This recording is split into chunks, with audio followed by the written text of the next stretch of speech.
तो कैसे हैं दोस्तों, उम्मीद करता हूं आप सभी अच्छे ही होंगे। आज के इस वीडियो में हम अजीत डोभाल जी के बारे में काफ़ी गहराई से जानने की कोशिश करेंगे। दोस्तों, इससे पहले हम अपने इस सेशन में आगे बढ़े, आप हमारे चैनल को लाइक, शेयर और सब्सक्राइब करके सपोर्ट दिखा सकते हैं। जब भी हम इंडिया के फॉरेन पॉलिसी के बारे में बात करते हैं और पाकिस्तान के बारे में बात करते हैं तो अजीत डोभाल जी का नाम आना अनिवार्य है और अजीत डोभाल जी का नाम जरूर आता है। अभी प्रेजेंट में अजीत डोभाल जी इंडिया के नेशनल सिक्योरिटी एडवाइजर हैं और अजीत डोभाल जी का इतिहास रहा है कि वो टेररिस्ट के रेसिडेंस तक जाके वहां से क्लू ट्रेस करके लाते हैं और उनके दिए गए इन्फॉर्मेशन से कई सारे मिशन को एकम्प्लिश किया गया है और कई सारे मिशन उनके इन्फॉर्मेशन के कारण सक्सेस हो पाया है।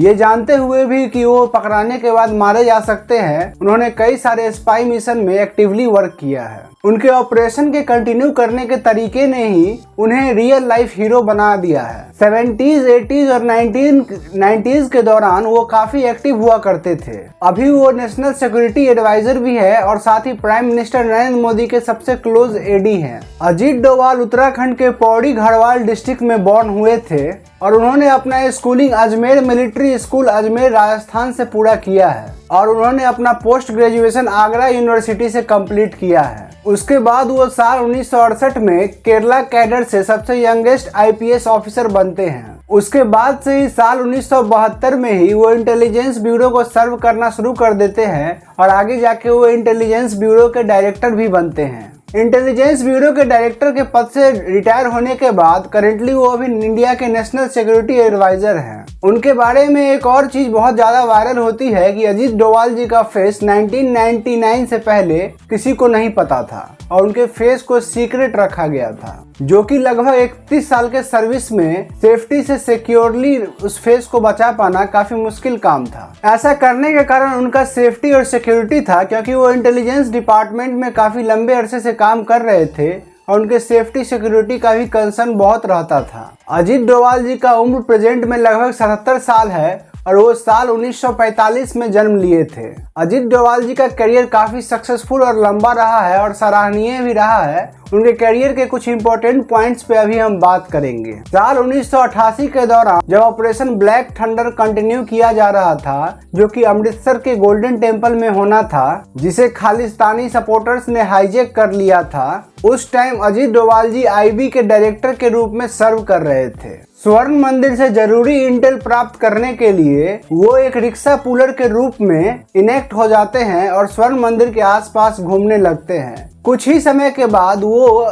हाईजैकर्स को ये कन्विंस कर देते हैं कि वो एक आईएसआई एजेंट है और उन्हें सारे क्रिटिकल लोकेशंस का इंफॉर्मेशन मिल जाता है, जिससे कि ऑपरेशन ब्लैक थंडर को सक्सेसफुल बनाने में काफी मदद मिलती है। इसी ऑपरेशन के बाद उन्हें कीर्ति चक्र से नवाजा जाता है, जो कि हाईएस्ट मिलिट्री अवार्ड है, और ऐसे ही उनके सुनहरे सर्विस में कई सारे ऑपरेशन इन्वॉल्व है। उन्होंने लगभग 7 साल तक इंडियन एम्बेसी के लिए पाकिस्तान में काम किया है। वो इस्लामाबाद में एक अंडरकवर स्पाई के रूप में कई लंबे समय तक रहे हैं। अपने पाकिस्तान में सर्विस के दौरान उन्होंने कई सारे इंपॉर्टेंट इंटेल इंडिया को प्रोवाइड किए हैं, जिससे इंडिया को काफी तरीके से इंटेलिजेंस पॉइंट ऑफ व्यू से फायदा पहुंचा है। वे पाकिस्तानी लैंग्वेज में काफी निपुण हैं और उर्दू और कुरान में भी वो काफी एक्सपर्ट हैं, जिससे उनको और लोगों से डिफरेंशिएट कर पाना काफी मुश्किल हो पाता है। उन्होंने पाकिस्तान में बहुत लंबा टाइम बिताया है और वो कई सारे फ्रेंड्स और कलीग्स भी वहां बनाए हैं, जो कि प्राइमरली मुस्लिम पीपल हुआ करते थे। उनके टास्क में एक ये भी टास्क था कि वो आईएसआई इंटेलिजेंस एजेंसी के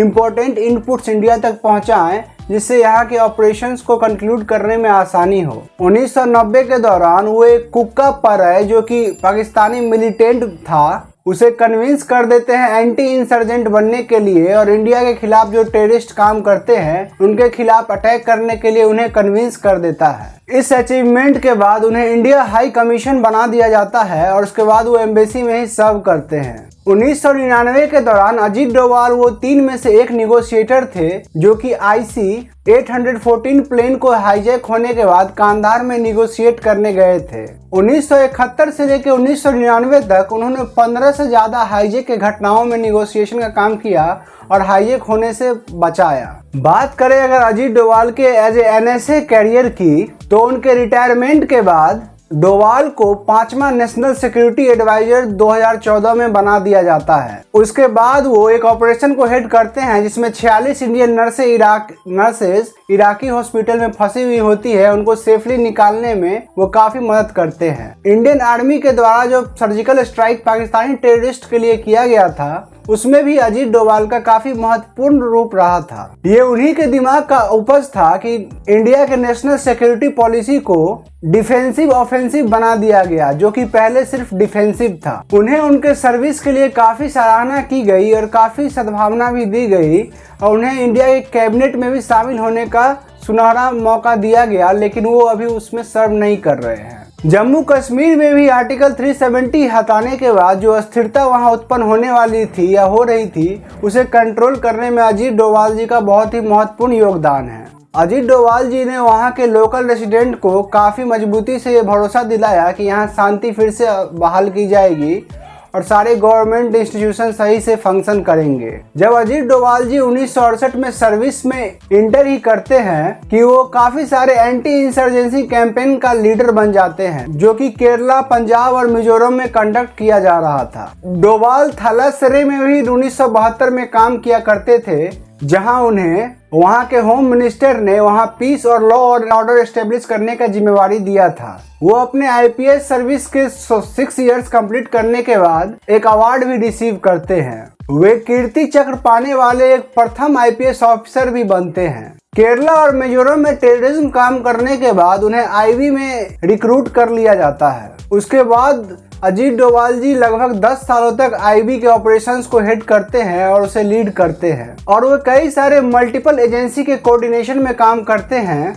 और कई सारे ज्वाइंट एक्शन टास्क फोर्स में भी इन्वॉल्व होते हैं। अजीत डोभाल जी एक ब्राह्मण फैमिली में पैदा लेते हैं और उनके पिताजी एक सोल्जर थे जिनका नाम गुणानंद डोभाल होता है। उनके मदर का नाम अभी पब्लिकली अननोन है, लेकिन उनके 2 लड़के हैं, विवेक डोभाल और शौर्य डोभाल। अजीत डोभाल जी का काफी सुनहरा 55 साल का कैरियर रहा है और उन्होंने सभी रोल के साथ जस्टिस किया है, जो भी रोल उन्हें असाइन किया गया है। दिसंबर 2017 में अजीत डोभाल जी को, जहां से वो पोस्ट ग्रेजुएशन कंप्लीट किए रहते हैं, यानी कि आगरा यूनिवर्सिटी, उन्हें ऑनररी डॉक्टर अवार्ड भी देता है। साल 1984 में ऑपरेशन ब्लू स्टार के दौरान भी अजीत डोभाल जी एक क्रूशियल इंफॉर्मेशन इंटेल को प्रोवाइड कराते हैं, जिससे कि ऑपरेशन को कंप्लीट करने में काफी मदद मिलती है। अजीत डोभाल जी को आईपीएस में सर्विस करने के दौरान पुलिस मेडल मिलने वाले वो यंगेस्ट आईपीएस ऑफिसर भी बन जाते हैं। ये मेडल उनके 6 साल के सर्विस कंप्लीट करने के बाद मिलती है। तो दोस्तों, आज के लिए बस यहीं पे विराम लेते हैं। मिलते हैं फिर अपने किसी नए एपिसोड में किसी नए टॉपिक के साथ। तब तक के लिए धन्यवाद। अगर आपको हमारा ये सेशन पसंद आया तो आप हमारे चैनल को लाइक, शेयर और सब्सक्राइब कर सकते हैं। अगर आप अन्य किसी भी इम्पोर्टेंट पर्सनालिटी के बारे में डिटेल्ड में वीडियो चाहते हैं तो हमें कमेंट सेक्शन में बता सकते हैं। और किसी भी करंट टॉपिक से जुड़े रहने के लिए और किसी भी करंट टॉपिक पे ओवरव्यू लेने के लिए आप हमारे चैनल को सब्सक्राइब कर सकते हैं।